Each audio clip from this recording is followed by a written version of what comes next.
Mercedes is under fire for mistreating Lewis. Daniel is starting to regret his decisions, and Red Bull reveals how the team will get back to winning ways soon. Do consider subscribing to the channel. Let's get straight into the latest F1 news. Red Bull boss Christian Horner spoke of Adrian Newey and Jonathan Wheatley as 2 out of a team of 2,000, with more than 200 of those apparently poached from Mercedes.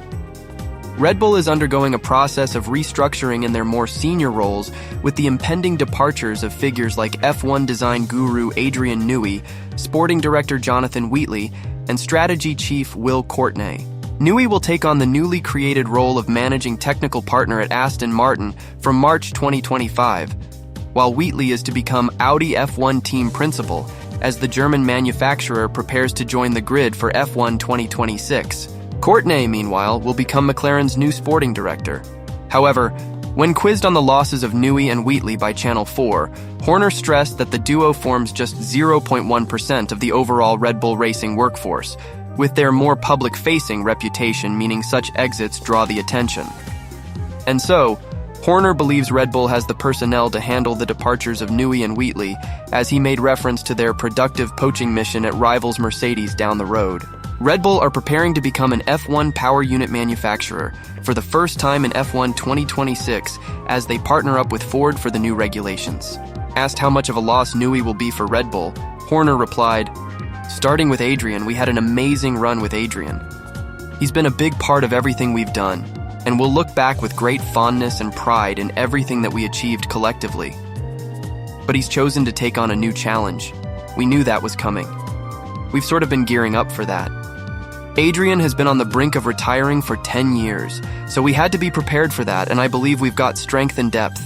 He's chosen to continue elsewhere. And, of course, Jonathan, likewise, a long-term member, but they're 2 more higher-profile names. The reality is that's just 2 people out of 2,000 people that we have within the group.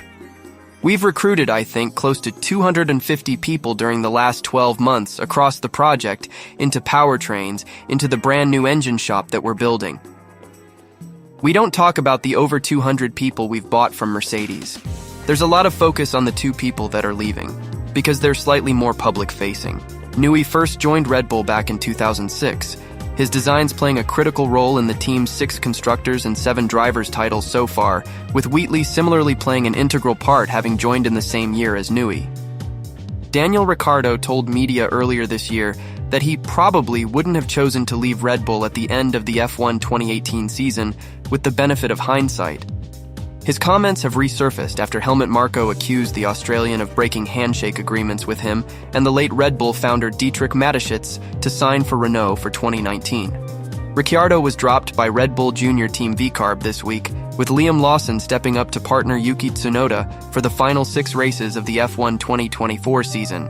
VCARB's driver swap was announced after an emotional weekend for Ricciardo at the Singapore Grand Prix, where the 35-year-old was treated to a guard of honor amid growing doubts over his future. Ricciardo enjoyed the most successful spell of his F1 career with Red Bull between 2014 and 2018, when he collected all but one of his 8 victories before announcing that he would join Renault for the 2019 season. Despite adding a further victory to his tally at the 2021 Italian Grand Prix at Monza following his Red Bull exit, Ricciardo never hit the same heights before being dropped by McLaren at the end of the 2022 season. Ricciardo returned to a race seat with VCARB, then AlphaTauri, in mid-2023 after a brief spell back at Red Bull as the team's reserve driver, but struggled upon his comeback, scoring points just 4 times in 26 starts. Reflecting on Ricciardo's decline this week, Marko told the Formula1.de YouTube channel that his killer instinct deserted him over time, and described the decision to join Renault in 2019 as the turning point of the Perth-born star's career.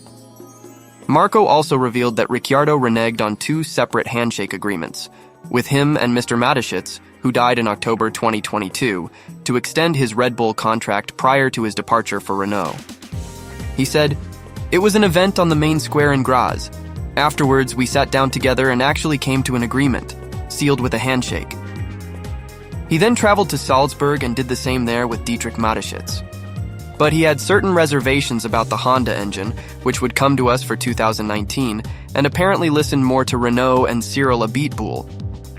Marco said that Mr. Mateschitz was unimpressed by Ricciardo's sudden change of heart, having struck a gentleman's agreement on a Red Bull contract extension, adding, "He was very keen to ensure that what you seal with a handshake is honored."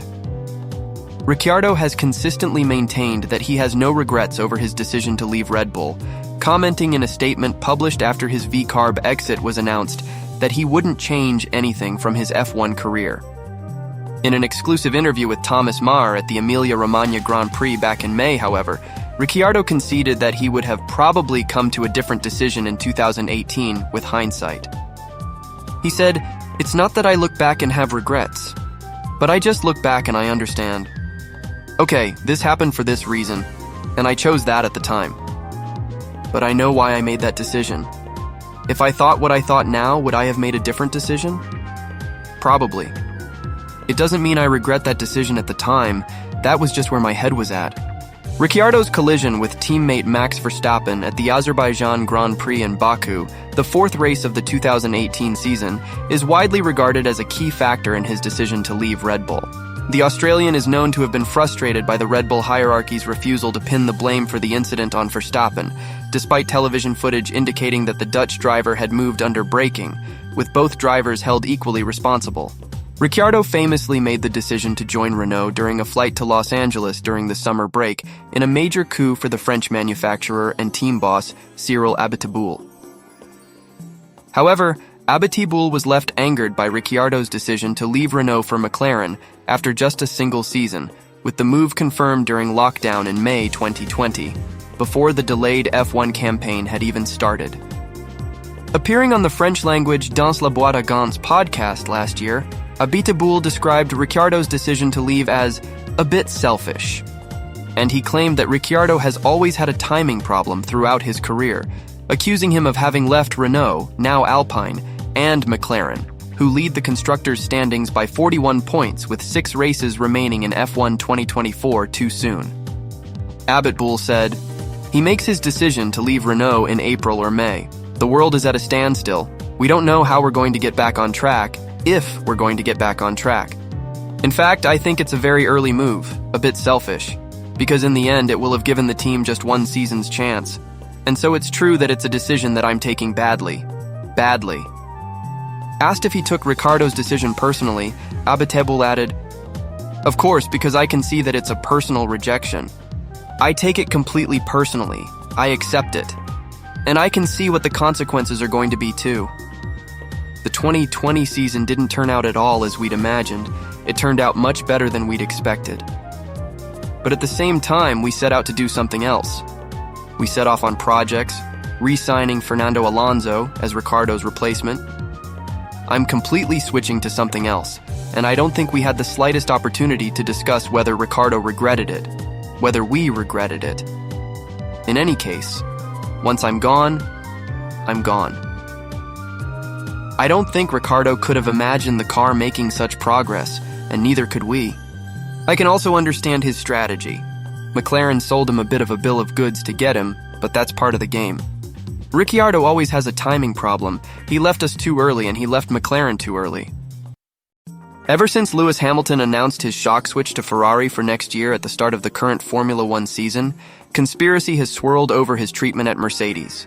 What the partnership has achieved together can only be spoken of in the same manner as Michael Schumacher's stint with the Scuderia at the start of the century. Yet there have been signs of disharmony across the current season, with Hamilton's qualifying form dipping at multiple rounds over the year, especially after strong practice pace.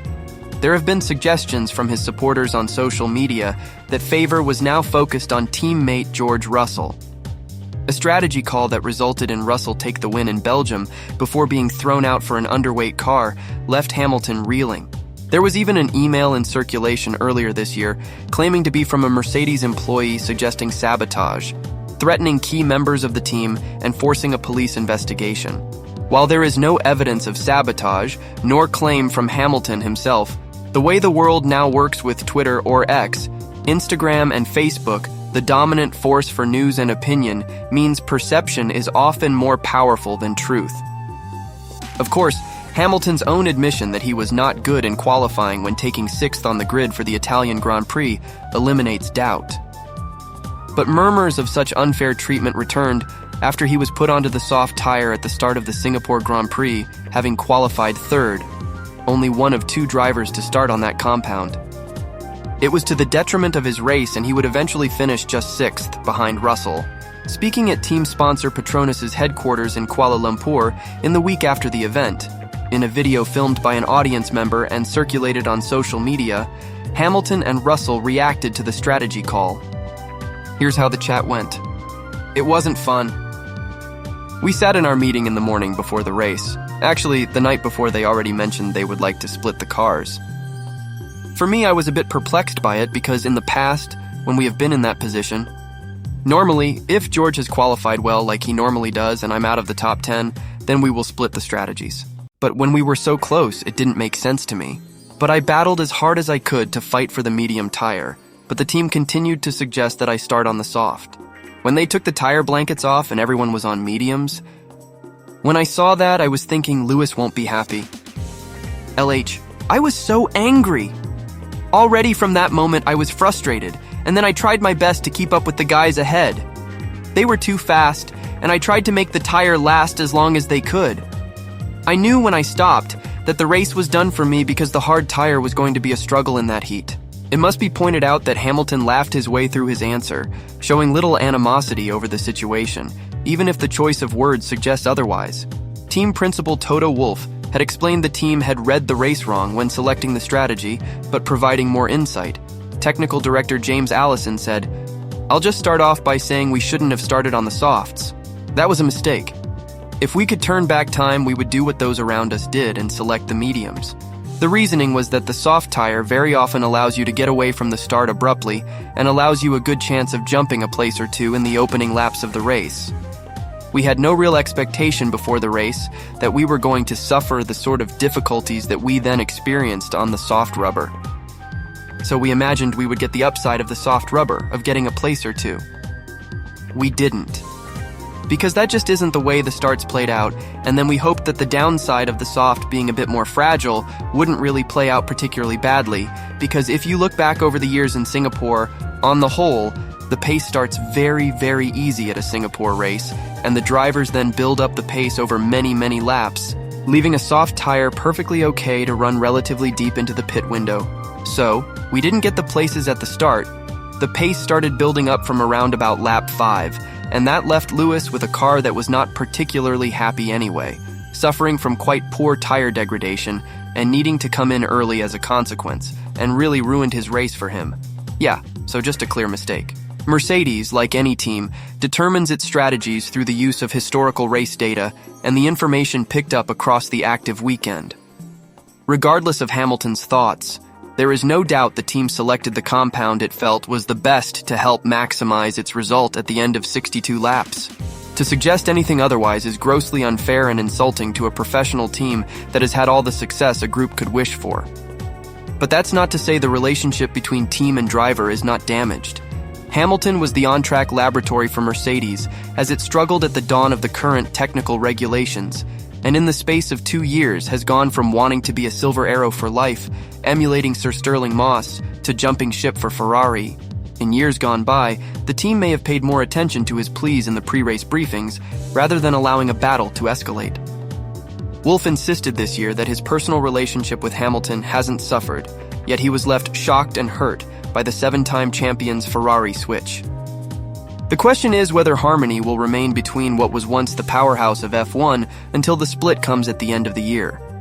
Max Verstappen's protest against the FIA at the Singapore Grand Prix has spread to this weekend's Rally Chile, where WRC legend Sébastien Ogier has adopted the Red Bull F1 driver's tactics. Verstappen was sanctioned for swearing in an FIA press conference on the eve of last weekend's Singapore Grand Prix, with F1's governing body ordering him to undertake some work of public interest. It came just days after FIA President Mohammed Ben Sulayem called for a clampdown on drivers using foul language, insisting, "We have to differentiate between our sport and rap music." Verstappen responded to his punishment by being noticeably unforthcoming in the FIA press conferences after qualifying and the race at Marina Bay, even holding an impromptu media gathering in the middle of the paddock once the post-qualifying FIA session had ended. in a protest against the governing body's stance. The Red Bull driver's actions were supported by Verstappen's competitors, including 7-time world champion Lewis Hamilton, who urged his rival to ignore the FIA's punishment. And Verstappen's stance has now been adopted by 8-time WRC title winner Ogier, who has also taken issue with the FIA after being hit with a suspended $30,000 fine at the previous round in Greece. With hanging dust an issue on gravel-based rally events, Ogier complained about the short intervals between cars in Greece after his visibility on the opening stage was compromised. "It is annoying to see that the sport never learns," Ogier said at the end of the stage. "We ask, we know that we are going to have dust, there is hanging dust. They say no. What do you have in your head?" "Nothing, it's crazy." Those comments were deemed to have breached Article 12.2.1.f of the FIA International Sporting Code, which relates to any words, deeds, or writings that have caused moral injury or loss to the FIA, its bodies, its members, or its executive officers, and more generally on the interest of motorsport and on the values defended by the FIA. As a result, Ogier was hit with a $30,000 suspended fine, with the Toyota driver taking a stand against the FIA in Chile as the WRC season resumed on Friday. Ogier kept his answers to television crews to a minimum at the end of each stage, before accusing the FIA of forcing drivers to shut our mouths at the midday service on Friday. Ogier told the WRC's live coverage of Rally Chile, "You realize that I didn't really want to talk today. We've been told that we shouldn't at the moment. It is not a fantastic reaction to do what I do, and it is not personal against the media, and for the fans I am sorry about it, but we have very little tools we can use. Today I don't feel like I want to talk, and I am sorry for all the people that deserve better than that. But we have been told by the top of the FIA to shut our mouths, so it is a bit sad." In an apparent reference to Verstappen's punishment in Singapore, Ogier added, "It is not only in rally at the moment, but let's see what the future brings." Ogier's stance was backed by 2019 WRC champion Ott Tanak, who admitted that it is really difficult to know how to act in what are strange times for motor racing. Tanak caught the attention at the end of the shakedown stage on Thursday in Chile, where he told television crews, "Let's see how the rally will be. It is quite interesting times at the moment. Not sure how much I can say, but I'm living the dream and enjoying the cars." Later asked to explain his remark, the Hyundai driver admitted his caution in front of the media had been triggered by the action taken by the FIA against Verstappen and Ogier. He said, "I meant it is strange times in motorsport generally, where you need to be very careful what you say and how you express your emotions. They are not really allowed for the moment. In rallying with Seb and in Formula One as well, and with all these things coming together, it seems we are really on the radar at the moment, so let's see where it goes from here. It is difficult to say at the moment what is the target. Probably the promoter should take us to one side and really explain to us what they're expecting. But for the moment to give stage-end interviews without any emotion, it is really difficult to know how to act." It is an interesting time. Helmut Marko has warned F1 that Max Verstappen's threats to quit Grand Prix racing should be taken seriously after his FIA controversy. In Singapore, Verstappen was handed community service by the stewards for a breach of the International Sporting Code for swearing in the FIA Thursday press conference.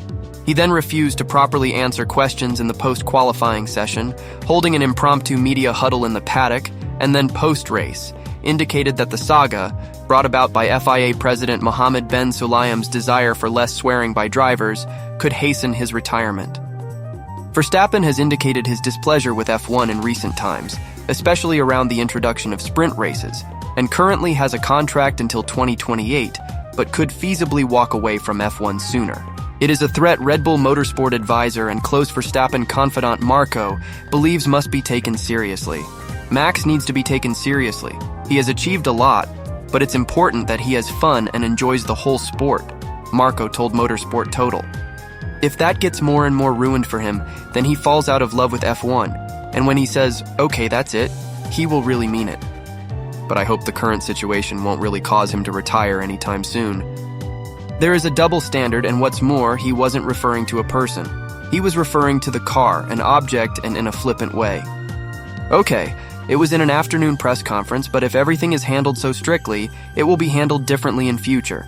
But it's clearly excessive. I read this judgment very carefully, and had to smile a little because part of the reasoning in it said, Max argued at the hearing that this is just the language he learnt as a young driver. That's it for this video. I'll see you around.